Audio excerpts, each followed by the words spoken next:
জাকাত দাতার সম্পদ এটা নির্ধারিত করে দিয়েছেন, নির্ণয় করে দিয়েছেন। শরীয়তে বলা হয়েছে যে জাকাত আসে হইল, মূল হইল দুইটা নেশাব। নাম্বার 1 স্বর্ণের, নাম্বার 2 হইল রূপার।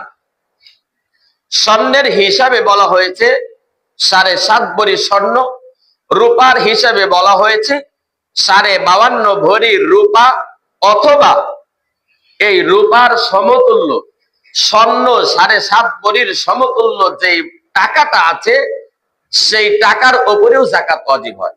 ধরে নেন কাহারো কাছে রূপাও নাই, স্বর্ণ নাই, টাকা আছে লক্ষ লক্ষ। খেয়াল করেন, এখন আপনি মনে করতে পারেন আমার উপরে তো যাকাত নাই, কারণ আমার কাছে স্বর্ণ নাই, আমার কাছে রূপাত নাই।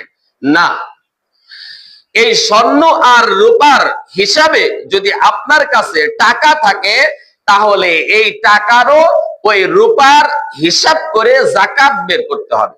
যেমন ধরেন রূপা 52.5 ভরি, আপনারা অবশ্যই যে যখন যাকাত দিবেন, যেহেতু এটা বাজার রেট ঠিক থাকে না, সেই হিসাবে এই রূপার রেটটা কত করে ভরি থাকে সেই অনুযায়ী হিসাব করে ধরে নেন এখন রূপা যেই দাম আছে সেই অনুযায়ী 52.5 ভরি রূপার দাম হইল, ধরে নেন একটা, এটা হইল কথার কথা 1.5 লক্ষ টাকা হয়েছে, অথবা 2 লক্ষ টাকা হয়েছে রূপার দাম।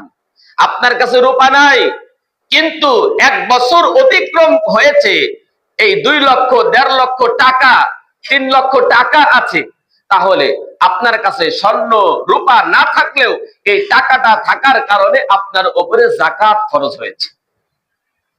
মুহতারাম হাজিরিন, এই যাকাত কতটুকু দিতে হয়? যাকাত দিতে হয় হইল সম্পদের 40 ভাগের 1 ভাগ। 40 ভাগের 1 ভাগ। এখন 40 ভাগের 1 ভাগ যদি করেন তাহলে এবার শতকরা হারে নেন।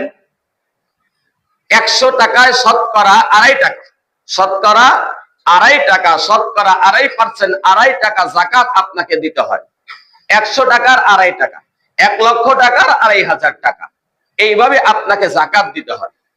এই হারে যদি যাকাত দেওয়া হয়, বাকি যে আপনাকে 1 লক্ষ টাকার 2.5 টাকা যাকাত দিলেন, এই বাকি যে টাকাটুকু থাকলো 97,500 টাকা বা এরকম যে থাকলো, এই টাকাটা আপনার জন্য পবিত্র হয়ে যায়। ওই 1 লক্ষ টাকার থেকে 2.5 2.5%, শতকরা 2.5% যখন টাকাটা যাকাত দিবেন, ওই যাকাতটা